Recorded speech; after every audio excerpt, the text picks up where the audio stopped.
Buenas noches amigos y bienvenidos a una edición más de Enfoque.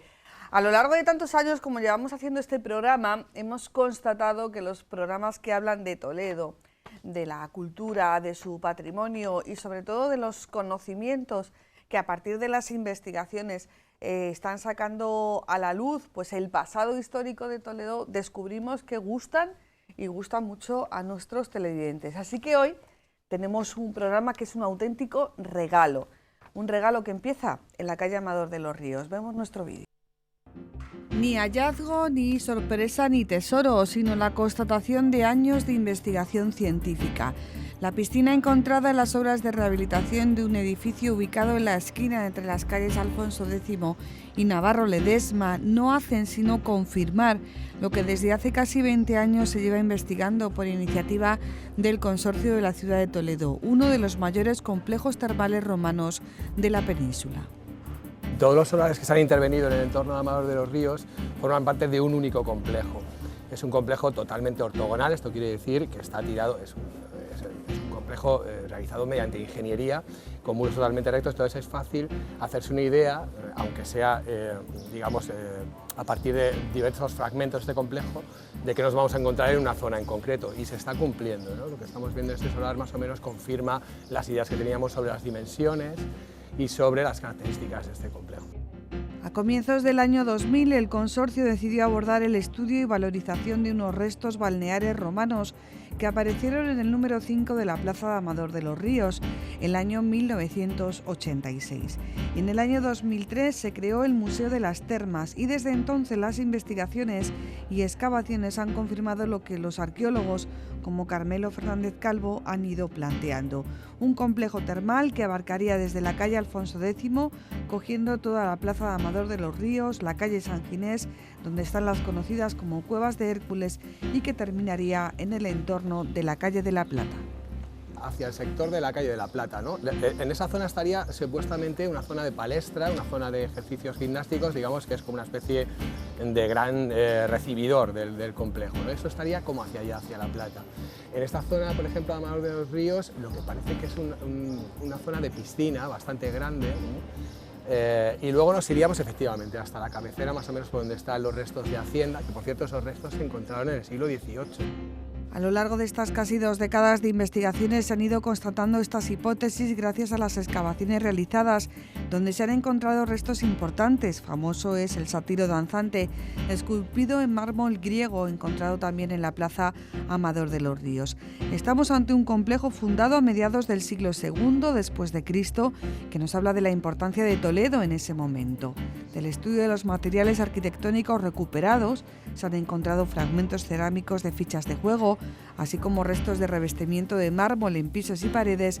Se deduce que todo el conjunto era monumental. Claro, y ahora estamos viendo que Toledo sí que se inserta muy bien en la dinámica de esplendor económico que hubo hacia el siglo II, ¿no? En ese sentido, el Toledo romano era escasísimamente conocido hasta que empezaron las investigaciones sobre todo de este complejo. Y esto nos va a dar una perspectiva del mundo antiguo de Toledo que no teníamos, ¿no?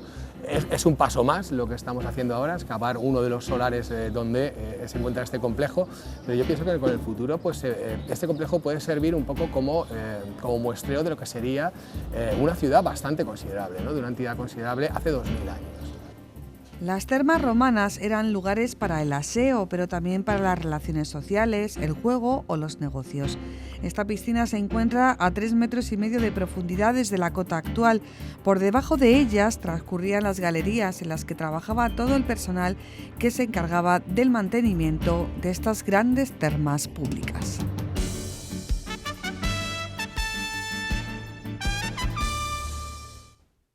Este que es uno de nuestros vídeos más vistos en nuestro canal de YouTube. Si les ha gustado este vídeo, ya les digo que este programa que comienza ahora mismo les va a gustar mucho más, porque vamos a tener muchos más minutos para hablar de muchas cosas que salen en este vídeo y otras más. De hecho, casi que nos pillan hablando, porque a lo largo de la visualización del vídeo teníamos muchas más preguntas y muchos más interrogantes.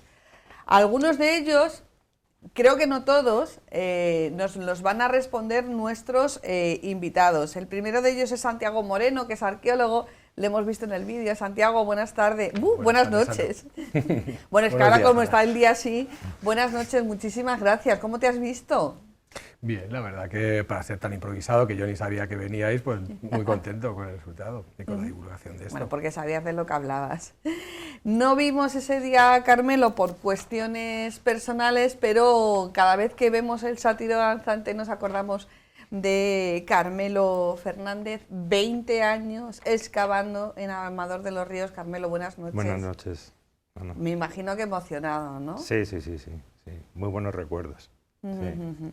Y a quien hemos visto así de refilón con casco, como manda la Ley de Prevención de Riesgos Laborales, es a José Antonio Rosado Artalejo, que es el arquitecto que está llevando esta obra en concreto, Eso es. pero que ha llevado más obras en toda la zona. José Antonio, buenas ¿Qué noches. tal? Buenas noches, encantado. Bueno, nos vimos por pantalla también Sí. en otro programa que también tuvo muchísimas Hace visualizaciones. un año que más fue, o menos, o por ahí, ¿no? Sí, La hace plena un año. pandemia. Sí, fue en plena pandemia por la restauración de De un tramito de la muralla. de un tramo de la muralla musulmana y bueno, estabais ahí implicados como estudio arquitectónico. Eso es, sí, fui el arquitecto. Estáis en Toledo Eso es. y os llamáis a Acro Arquitectos. Acro Arquitectos.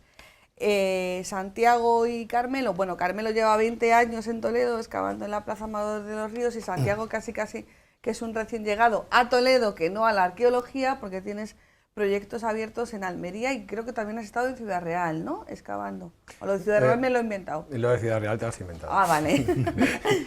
Sobre todo en Granada, en Almería, también la tesis la hice y he trabajado también bastante en Baleares y un poquito también por Castilla y León y es la primera vez que trabajo en Toledo, sí. Y ahora que no nos oye nadie, Santiago, ¿como Toledo nada o, bueno, entre los hits, entre los 5 primeros está Toledo, como lugar, como sitio arqueológico? Es bastante espectacular Toledo, no solamente a nivel arqueológico, sino lo que se puede ver por la calle, ¿no? O sea, quiero decir, es un sitio privilegiado para hacer arqueología, el casco tiene sus complicaciones, pero es interesantísimo.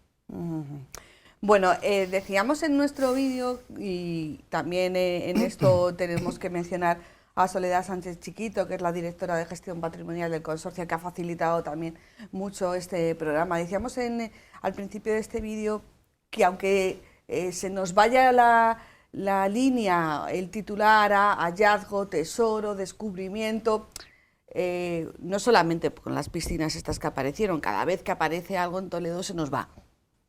La creatividad, la ilusión, pues hace que los titulares vayan por ahí. Realmente casi todo, el 90, el 95% de las cosas son fruto de investigaciones que se prolongan durante mucho tiempo, que tienen detrás un trabajo científico académico impresionante y que lo que hacen es dar respuestas a hipótesis que venís planteadas. Vamos a empezar por Carmelo, aunque bueno, el sátiro danzante sí que lo ponemos como hallazgo, ¿no? Ese sí, ¿no? Sí.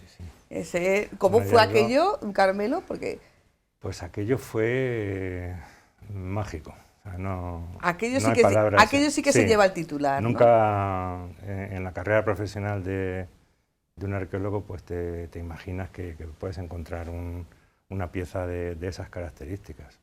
Y en un contexto arqueológico tan magnífico como es ese, porque lo normal es que esto aparezca descontextualizado por ahí en algún sitio, que no lo puedes relacionar, ¿no? Y bueno, pues fue algo increíble y sobre todo pues con las nuevas tecnologías, yo lo digo siempre, ¿no?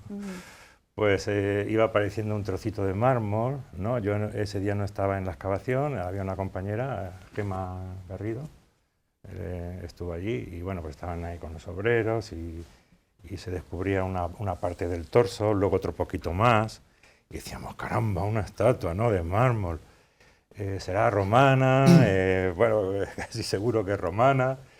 Y claro, pues eso inmediatamente pues yo cogí y me vine para acá, no sé lo que estaba haciendo, pero lógicamente pues me vine para acá corriendo y ya cuando llegué y vimos la estatua, pues la calidad del mármol y la calidad de la talla y todo eso, pues dijimos, estamos ante un prototipo clásico romano que le viene a las termas ni pintado, ¿no? A estas termas, y confirma pues todo lo que estábamos planteando de que eran un gran complejo termal. Sí. O sea, que lo que en periodismo decimos paren rotativas, en arqueología dijisteis parar la piqueta. Sí, sí. Ahora, a partir de ahora, pincel, ¿no? Exactamente. Y otros compañeros pues diciendo, qué suerte tenéis. Envidia No sana. digo lo siguiente. Envidia sana. Bueno, cuéntanos, ¿por qué es tan importante este complejo y por qué es tan importante destacar que efectivamente estamos hablando de un proyecto de investigación consolidado y perseverando en el tiempo, aunque a veces no sea fácil, ¿no? Sí. Estamos hablando de un proyecto de investigación que emprendió el consorcio, que es la investigación del Toledo romano. No solamente las termas, sino pues todo el Toledo romano, porque tradicionalmente pues, se le había dado en toda la historiografía muy poquita importancia, sobre todo a raíz de algunas citas de Tito Livio, que decía lo de Parvaurs, como que Toletum Parvaurs, o sea, Toledo era una ciudad pequeña, ¿no?, dentro de la Hispania romana. Y pues los estudiosos de esto sabíamos que no, que tenía mucho más peso el Toledo romano, ¿no? Pero eso requería un trabajo de investigación no de una década, sino de a largo plazo, ¿no? Que tuviera un contenido primero en conocer cómo era el Toledo romano, qué restos se conocían desde entonces.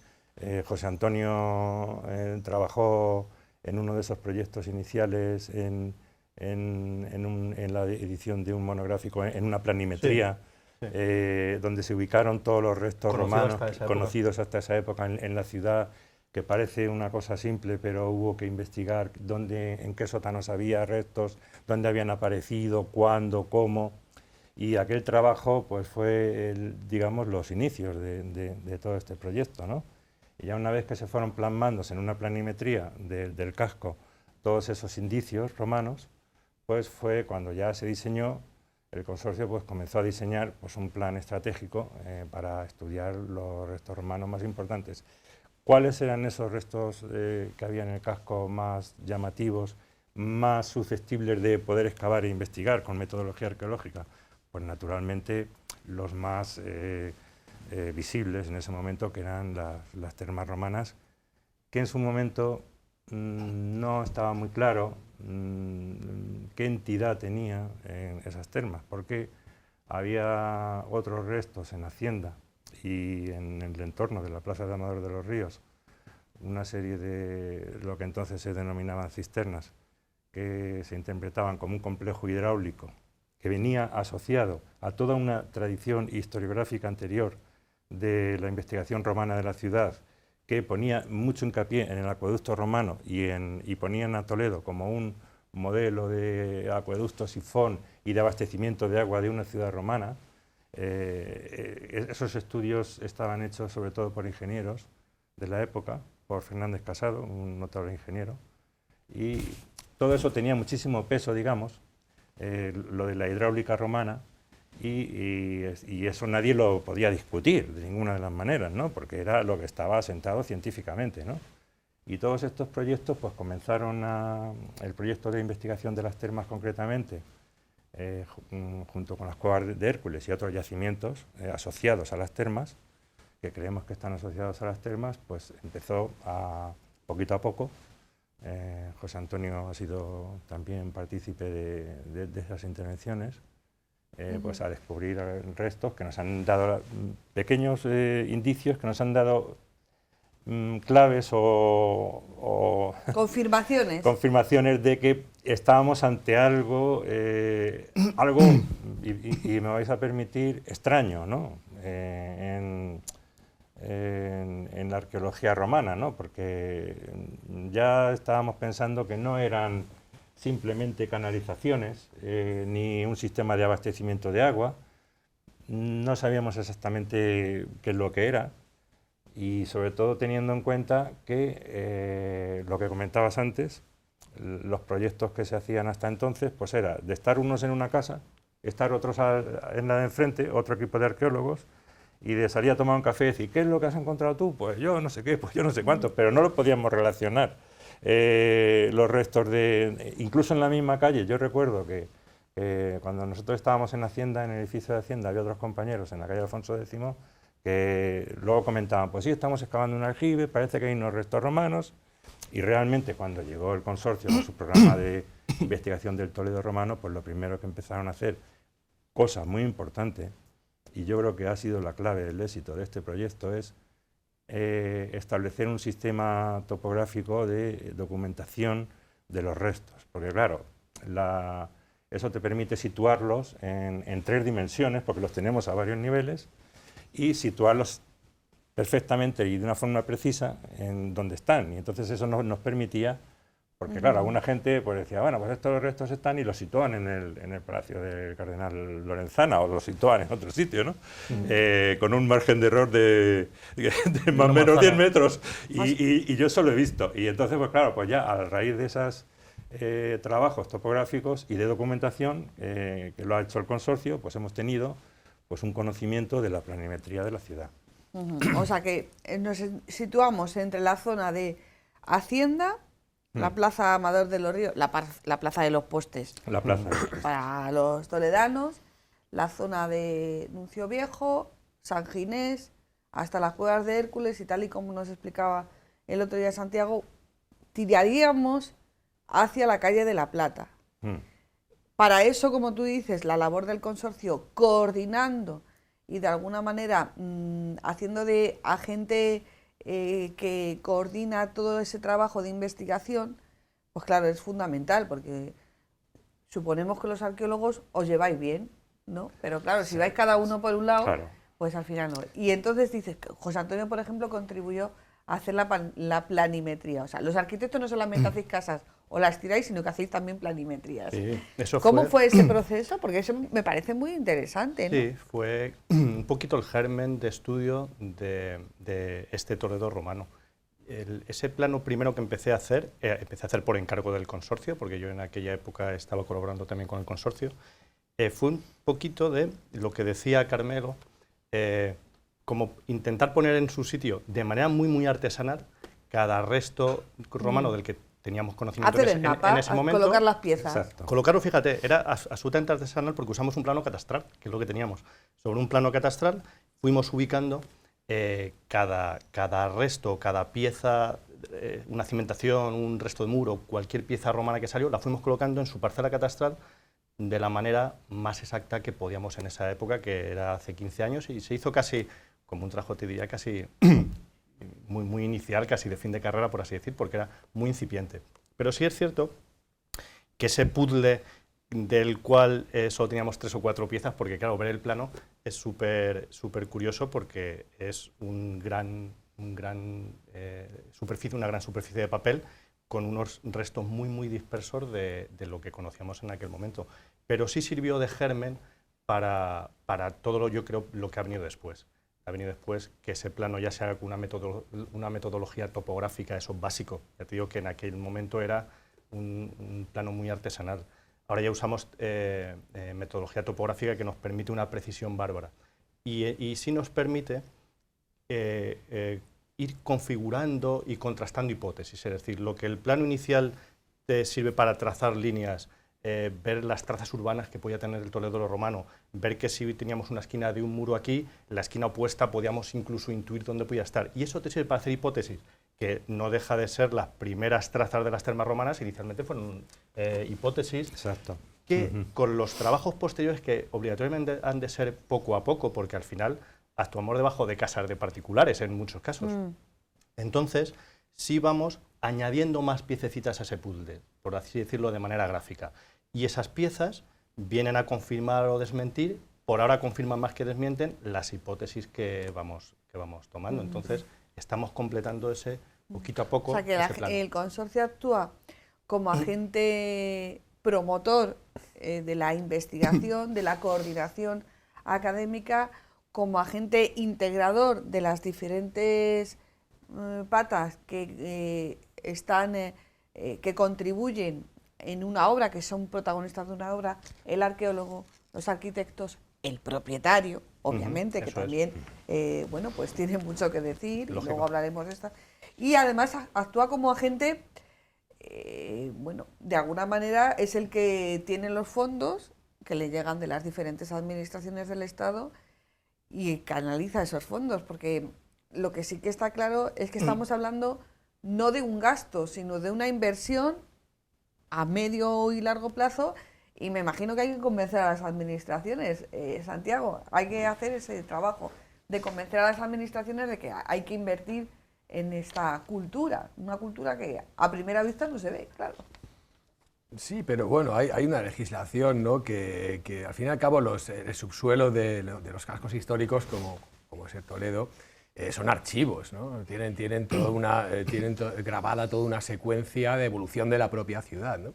Cada parcela, cada solar, pues es un pequeño archivo, y lo que hace la arqueología es, si esto se va a ver afectado por una obra que precise pues, una infraestructura, tipo un garaje, cualquier cosa, pues este archivo ya por ley debe ser extraído. Eso es lo que es la arqueología preventiva, urbana o de gestión, como la queramos llamar, y esto está arreglado por la ley, ¿no? En el caso de las actuaciones que estamos haciendo en Amador de los Ríos, además son de un proyecto de investigación, es decir, están enfocadas a la investigación, no solamente al rescate de este archivo, sino que están integrados en un contexto de investigación más amplio, ¿no?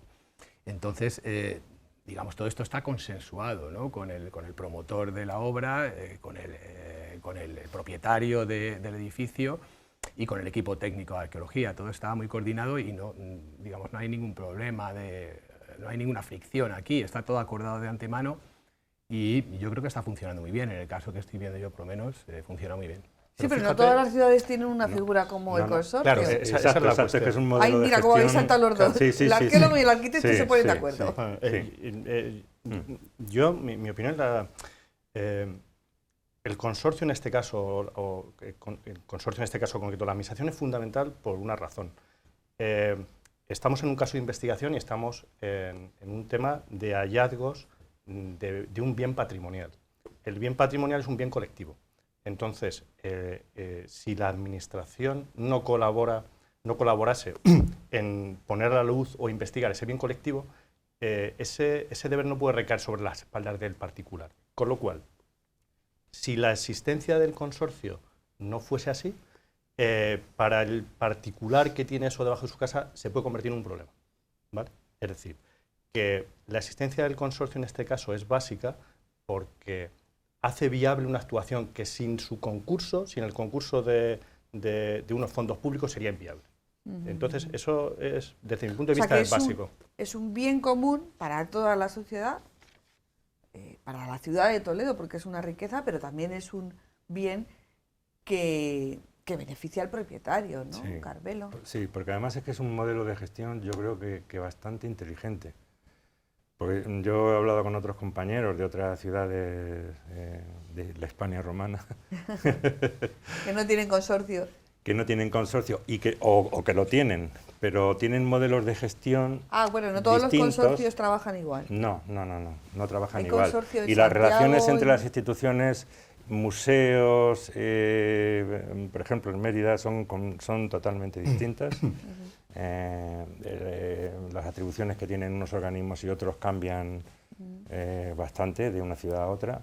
Y lo que a mí me comentan otros compañeros es que este modelo de gestión es muy ágil, muy eficaz, ¿no? En el sentido de llegar a acuerdos con los propietarios para investigar en los sótanos y luego pues con ellos llegan a otra serie de acuerdos para arreglar de sus casas y es, los años que llevo y los resultados que se están teniendo de que excavemos en un inmueble y luego al lado otro, es que no es nada fácil. Poner de acuerdo a una familia, a lo mejor son varios hermanos, que cada uno tiene un piso y entonces es un modelo de gestión, yo no sé cómo lo hacen, porque eso es Soledad y su equipo quienes hacen este trabajo, pero que en otras ciudades dicen que es algo ejemplar, vamos, que ya les gustaría a ellos tener un modelo, porque el dinero lo tienen, y tienen la ley, tienen los recursos, pero les falta un modelo para gestionar todo eso. Claro, yo creo que la clave a nivel del particular, poniéndonos en el caso del particular, es que se le quita de su espalda la incógnita económica. Es decir, para el particular es tranquilizador saber de que pase lo que pase en este proyecto de investigación o en cualquier otro, no le preocupa económicamente. Entonces, esa tranquilidad da mucha facilidad a la obra y da mucha facilidad a la investigación. No, y que va a haber unos plazos, me imagino, Eso también claro. importante, y que al final el particular va a tener su casa. Digamos porque- que la tendrá a lo mejor que readaptar, pero al final tiene su casa No, con sus efectivamente. necesidades cubiertas. Sí, ¿no? porque son actuaciones conjuntas que estamos hablando del resto aparecido en el sótano, pero en este edificio se está haciendo simultáneamente a la excavación arqueológica, se están haciendo la recuperación de las fachadas y la reparación de las cubiertas. Es decir, al final es un todos ganan. Es decir, Un estamos beneficio. investigando, pero también estamos recuperando una casa y el propietario está obteniendo también una casa mejor de la que tenía. Claro, eso es importante. Vamos a hablar, ya entonces estamos todos de acuerdo que no estamos hablando de un gasto, estamos hablando de una inversión que tiene un retorno económico para la ciudad y para el propietario, que hay un elemento, hay un instrumento que es el consorcio que facilita, digamos que es necesario y que facilita todos esos trámites, pero vamos a indagar un poquito más en este Toledo romano. ¿Por qué le pasa al Toledo romano que no...? Bueno, de hecho, antes hablabas que había toda una historiografía que de alguna manera habéis tenido que batallar contra ella, ¿no? Y eso es muy difícil en Toledo, Sí, porque sí, en sí. Toledo, una vez que se pone algo negro sobre blanco, hasta que conseguimos quitarlo... Sí, porque Toledo, como tiene tantas cosas, creo yo, tiene tantos tesoros, tantos monumentos, pues los romanos no ha pasado muy desapercibido y también los investigadores pues como que no han hecho mucho caso. Decían, bueno, lo de Toledo romano son cuatro piedras que hay por ahí sueltas y no tiene demasiada importancia, ¿no? Y bueno, pues se ha ido comprobando pues que tuvo un foro, que aparecen estatuas que tienen que estar en un foro, que hay un circo que es uno de los más grandes de Hispania, que ahora mismo hay unas termas que son de tipo imperial, que son las más grandes que se conocen en Hispania ahora mismo. Entonces, claro, este proyecto ha cambiado científicamente la percepción del Toledo romano en muchísimos aspectos. Y claro, pues eso yo creo que es un vuelco completo a la investigación. ¿Cómo eran las termas, Santiago? Porque yo creo que tenemos que explicar un poco el concepto terma. No sé si estamos contaminados por las películas que hemos visto de los romanos. ¿Cómo eran estas termas? Porque lo que primero decís es termas romanas públicas. ¿Qué significaba el concepto público cuando hablamos de unas termas? Bueno, el concepto de lo público, lo romano, está totalmente relacionado con la cultura urbana. Es que el Toledo romano posiblemente es la primera ciudad que se erigió sobre el cerro donde está el actual Toledo, ¿no? Entonces estas estructuras, estos complejos forman parte de la cultura urbana. Es decir, en esa época las ciudades dominaban los territorios, eran los que demandaban al territorio. Entonces, digamos, estaban de moda, ¿no? Todo el mundo, había una densidad de población bastante grande y por primera vez se hablaba de ciudades, ¿no? en la península ibérica. Anteriormente las había, pero tenían otro carácter y desde luego no tenían este carácter de lo público que comentas, ¿no? Las termas, pues es un complejo representativo de esta cultura urbana, ¿no? En este caso, pues es una especie de balneario donde pueden acudir los ciudadanos y donde se realizan pues, diferentes actividades sociales, de relaciones, etcétera, ¿no? Pero es característico precisamente de esto, de la cultura urbana, ¿no? Dotar a una ciudad de complejos para el disfrute colectivo, para el uso colectivo, que no había antes. Es decir, en la península ibérica no existía esto hasta que en esta época se hacen las primeras ciudades. Y en Toledo, es lo que comentabais también, ¿no? Es precisamente esta ciudad la primera organización urbana de este cerro y casi no conocemos nada más que retazos, ¿no? de ella, ¿no? Sin embargo, del Toledo medieval pues tenemos un montón de... Incluso lo podemos ver, podemos pasear por él, ¿no?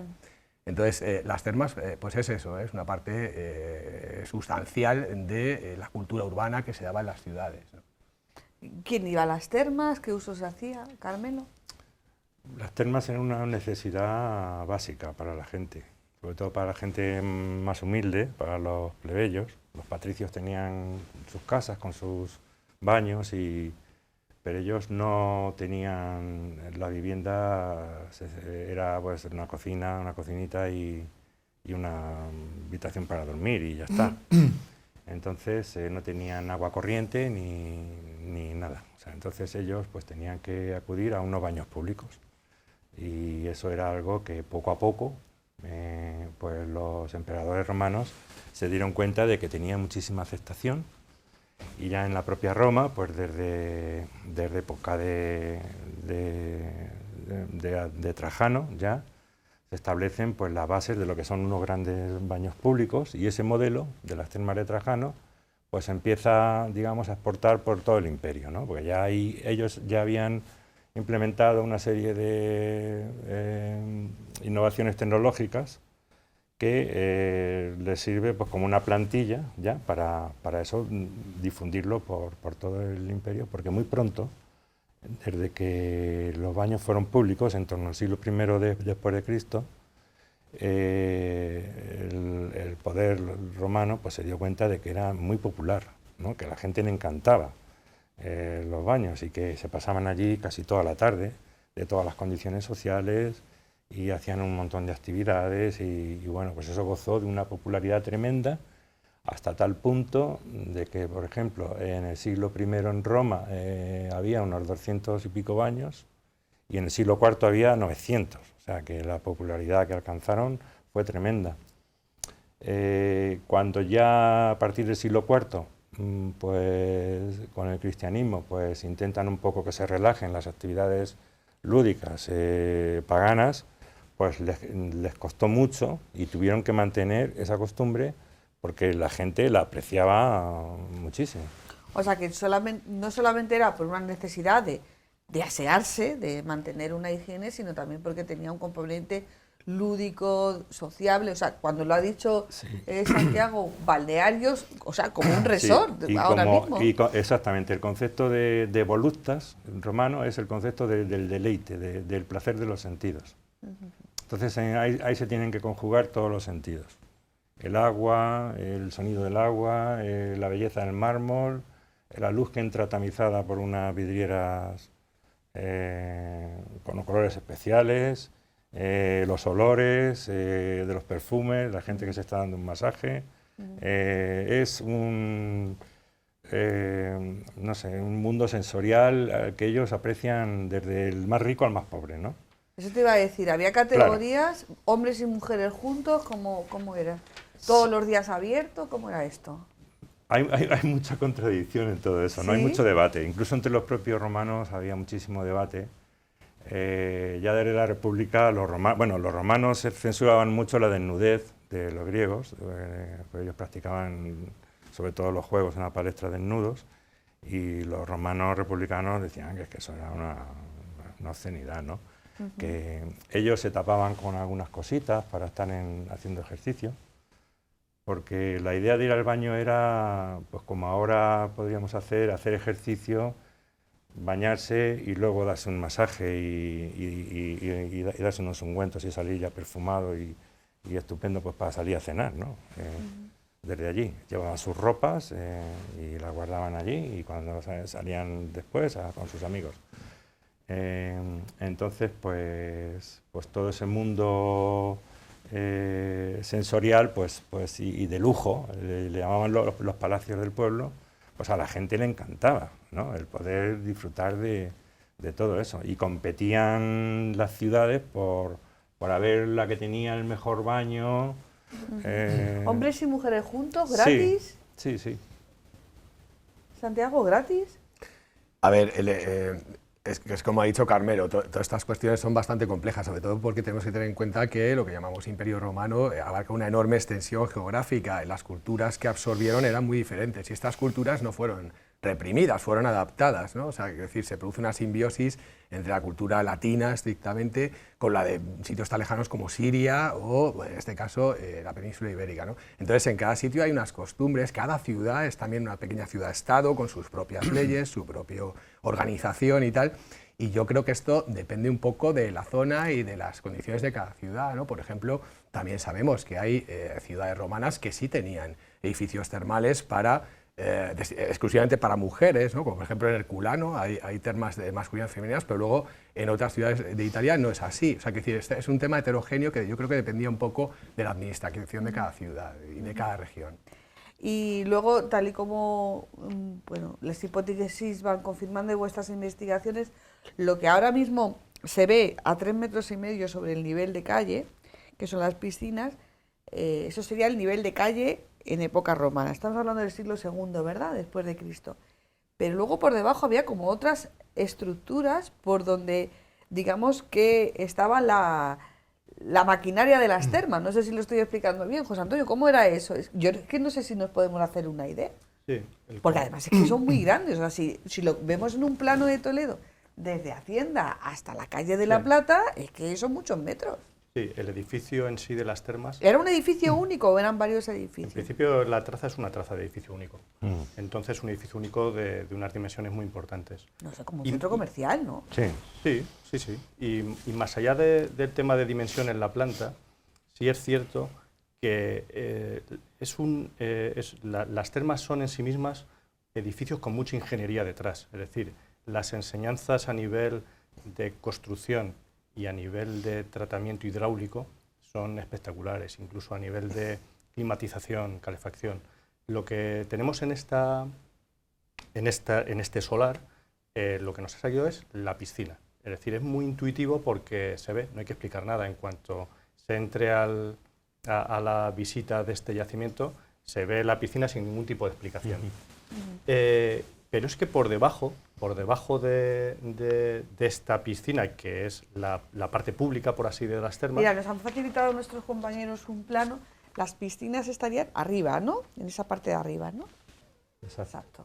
Esto sería el frigidarium. Según estamos viendo el plano, la parte de arriba hacia la izquierda. Sí, esto es la calle Alfonso X, la Navarro Ledesma, esto es la plaza de los Postes, y aquí es donde estuvo la iglesia de San Juan Bautista, encima de lo que era el frigidarium. Y las piscinas frías que hemos localizado son estas. Luego las salas templadas y las salas calientes tendrían cada una sus piscinas calientes, templadas y de distintas temperaturas.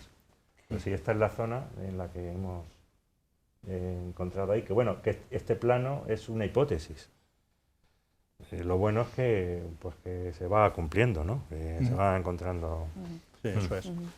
Entonces, como te decía, debajo de este nivel público, en el que estaban las piscinas y estaba el público, por debajo de él existía un nivel técnico, que se puede decir, es decir, una especie de sala de máquinas, en la que solo era un acceso restringido, pero unas dimensiones también sorprendentemente grandes, a las cuales se tiene acceso desde el solar de enfrente a esta obra.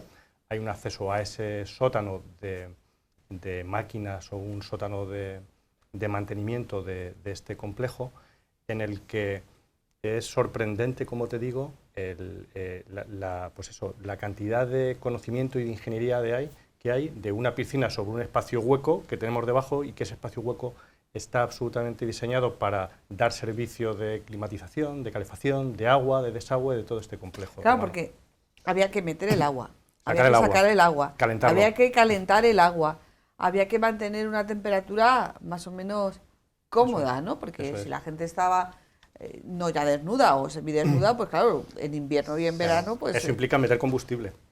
Combustible madera, ¿no? Entendemos. Sí, claro, para calderas y tal. Con lo cual eso requiere de mucho personal y mucha actividad. Entiendo que a lo mejor también se tomarían algo, habría cocinas. Sí, claro. Entonces, sí es muy impresionante ver la sección, es decir, en lugar de la planta, ver la sección de este complejo, viendo que el agua, es decir, estos depósitos de agua que corresponden a las piscinas, están sobrelevados sobre un espacio hueco, que son estas galerías de mantenimiento. ¿Y de altura hacia arriba? ¿Tendrían cúpulas? No sé. Pues sería parecido a lo que, bueno, quizás en otra proporción, pero a las termas de Diocleciano de Roma, que todavía se conservan en algunas partes. Serían una altura, en algunos perfectamente de 30 metros o en las salas más grandes. Hay un dicho por ahí que dice que los romanos sabían hacer muy bien las cosas. Yo creo que sí, ¿no? Se les caían también, ¿eh? Ah, ¿sí? Mira, está bien que nos lo digas. ¿Se les caían cosas? Sí. ¿No? Ellos funcionaban, no funcionaban con el cálculo moderno, hasta donde sabemos. Hoy en día se hacen unos cálculos perfectos, ¿no? Y si algo falla, pues quizás sea el cálculo, ¿no? Pero entonces el sistema de ellos era un poco ensayo y error, ¿no? Ellos se les caían algunas cosas y luego ya pues deducían, pues bueno, pues este muro le voy a hacer un poquito más grande, o este arco le voy a hacer un arco de descarga, o... Está bien este apunte para que no mitifiquemos. Eso me lo han dicho algunos compañeros que... Pero dicho eso, construían muy bien. Pero construían muy bien. Dicho eso, construían muy bien. Dicho eso, construían muy bien. De hecho, y las trazas que más o menos en este plano hemos visto y que más o menos vosotros seguís siguiendo según se van produciendo estas excavaciones dentro de este proyecto de investigación, ¿son las mismas que viendo ahora, por ejemplo, Amador de los Ríos, Alfonso XI y tal? Digamos que esas calles son las calles romanas o no tienen nada que ver. No son las mismas. No son las mismas. De hecho, ¿y por qué no aprovecharon si estaba ya hecho? Porque los que vinieron después no aprovecharon, ¿no? Yo ahora Carmelo nos lo cuenta. Y para mí es absolutamente, desde el punto de vista del arquitecto, es curioso cómo y en qué momento se gira la traza de la ciudad cuando la traza ortogonal romana estaba perfectamente definida, con una calidad constructiva espectacular, es decir, lo fácil es apoyarse sobre ella y mantener como puestos a crecer en vertical sobre un resto arrasado, lo fácil sería utilizar de cimentación los muros que ya tenemos romanos, y sin embargo aquí se muestra en esta obra claramente que la casa que tenemos por encima de estas piscinas está girado unos 20 y pico grados sobre la traza romana, es decir, no apoya puntualmente, pero no apoya en el resto romano, es una cosa súper curiosa, es decir, la casa está en relleno. ¿Por qué no aprovecharon los cimientos? Hay varios factores. Toledo es un caso especial porque es un cerro, lo que llamamos el Peñón, con una topografía pues, muy complicada, ¿no? Y lo que solían hacer era un sistema que en Tarraco también lo hacen, los foros están a distintos niveles, están conectados.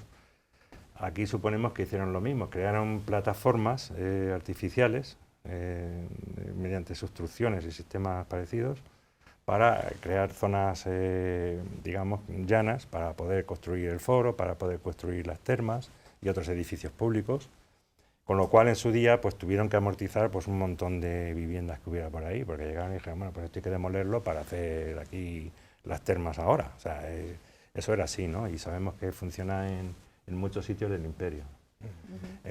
Y a lo mejor estamos hablando de superficies de, no sé, de 4.000 metros cuadrados, ¿no? Hombre, si las termas tenían 2.000 y pico metros, pues te puedes imaginar cómo eran esas superficies, ¿no? Y luego, claro, como eso es algo artificial, que han hecho distintas plataformas a distintos niveles en un cerro, y luego en época medieval, pues ya eso es disfuncional completamente, porque ellos lo que quieren es, pues tienen otro tipo de necesidades urbanas y de organización urbana. Pues eso pues poco a poco pues se va desmantelando. Los restos romanos sirven como cantera a todo lo que se construye posteriormente en el mundo visigodo y luego ya en época cristiana, bueno, en época islámica y en época cristiana, pues hay un constante saqueo de materiales constructivos de todos estos edificios y unos se transforman en iglesias, otros se transforman en no sé qué, con lo cual yo creo que en base a la experiencia que tenemos en Toledo y que otros compañeros tienen en otras ciudades como Mérida o como Córdoba o como Tarragona, pues se van perdiendo las referencias espaciales con el tiempo, ¿no? Donde había una calle pues se va obliterando, se va perdiendo, se va tapando y ya pues esas referencias ortogonales se pierden. ¿Y qué es lo que se recupera? Pues la topografía verdadera de la ciudad, las vaguadas originales, las bajadas originales, como la calle del Nuncio, que es una bajada original, pues que seguramente en época romana pues a lo mejor no lo era tanto, ¿no? Porque ellos establecieron otro sistema distinto y es que les daba igual cómo fuera la topografía de una ciudad, porque además incluso eso a ellos les venía bien para poner en valor en lo alto de una ciudad el templo de Jano, ¿no? Arriba del todo, en el último foro y debajo los otros que te sirven la ciudad a su medida, bueno, a su medida, sí, bajo su concepción. Bajo su concepción, incluso de crear distintos niveles para resaltar arquitectónicamente y visualmente el último recinto foral y el más importante, que es el del culto al emperador, por decir un ejemplo, ¿no? Eso lo conocemos, Con por lo ejemplo... cual, otro tópico que se nos cae es que Toledo no ha sido así a lo largo de los siglos, no permanece impertérrita a lo largo de los siglos, que ha cambiado, pero vamos, que le han dado la vuelta al calcetín como 3 o 4 veces. Por supuesto. Santiago? Sí, ¿Cuántos sí, tópicos cuando hablamos de estas cosas y cuánto desconocimiento? Os tenéis que echar una risa a los arqueólogos y los arquitectos a veces, ¿no? No, pero esto que están comentando del cambio de la traza urbanística es interesantísimo en el caso de Toledo, porque es que además, lo he comentado antes, ¿no? que es que conocemos muy poco de esta ciudad, pero era tan distinta, ¿no? Debía ser la propia orientación, la concepción, todo debía ser radicalmente diferente a la Toledo actual, que es maravillosa, ¿no?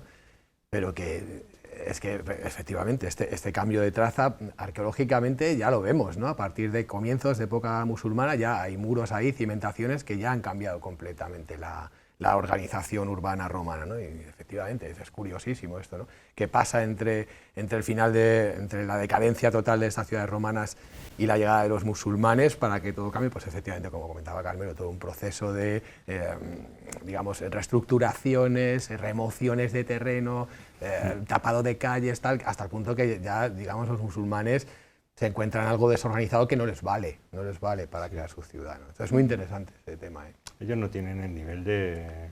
A ver, ellos funcionan de una forma más básica. ¿Los musulmanes? Sí. O sea, el mundo romano es un sistema muy sofisticado, pues como el actual. Ellos funcionan con alcantarillas, funcionan con 7 acueductos que llegan a una ciudad. Bueno, es Roma, pero otras ciudades igual. Y tienen que tener agua corriente, sí o sí, para las termas, para 1000 cosas.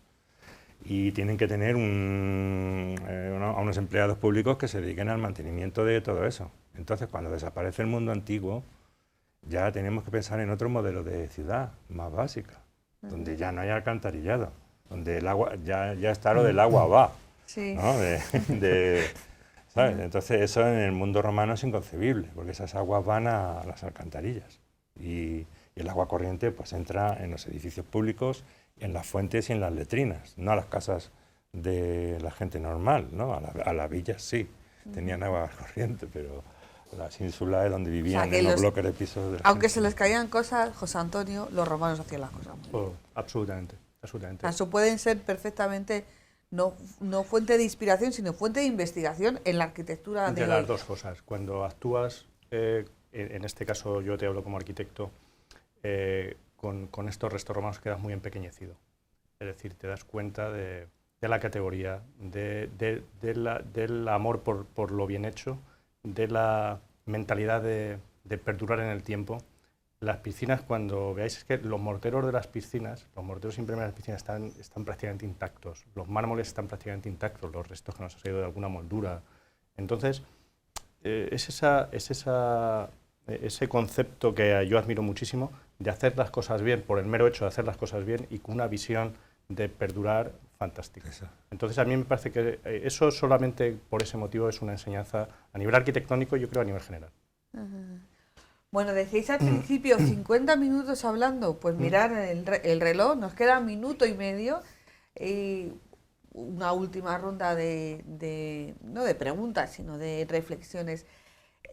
¿Se van a poder ver estos restos? ¿Qué es lo que vais a hacer? Pues esto es una casa que creo que tiene 6 viviendas y que es una casa de sus propietarios y que ellos me imagino que utilizarán su casa porque es suya y pueden hacer con ella, pues eso. Sí, ¿Cómo lo vais a...? ¿Qué es lo que se va a hacer? Digamos que ahora mismo estamos precisamente en ese proceso de cómo poner en valor y hacer visitable este resto, porque cuando redactamos el proyecto teníamos una hipótesis de... Luego la realidad nos ha superado, porque de hecho los restos que han aparecido han sobrepasado las expectativas que teníamos, aunque teníamos la hipótesis de que podía salir, pero la calidad que han tenido es maravillosa.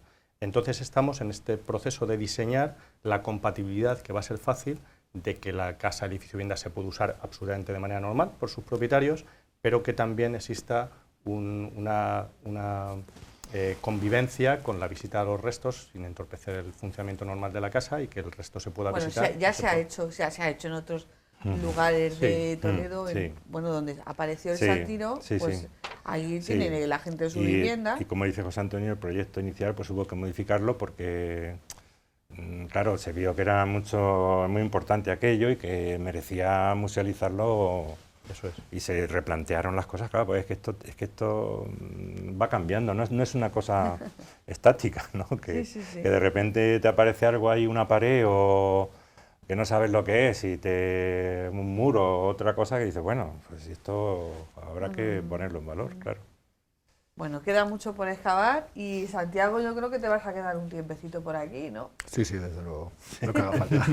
Sí. Hombre, que allí en Almería, pero es en campo abierto donde estás excavando, ¿no? Yo dirijo un proyecto de investigación en un yacimiento de Almería, que tiene varias fases y tal, pero bueno, quiero decir, acabamos También de hay instancia presentar... pública, ¿no? De una administración pública. Sí, es un ayuntamiento, el ayuntamiento de Macael, de la población de Macael, que está interesado en poner en valor esto y tal, y estamos en un proyecto a 6 años, pero bueno, acabamos de terminar la memoria, justo antes de empezar aquí, acababa de terminar la memoria de este año y ahora vamos a empezar inmediatamente a continuación la siguiente campaña, con lo cual me ha venido muy bien, o sea que he podido encajar, pero todavía queda por excavar aquí un poco, no hemos terminado.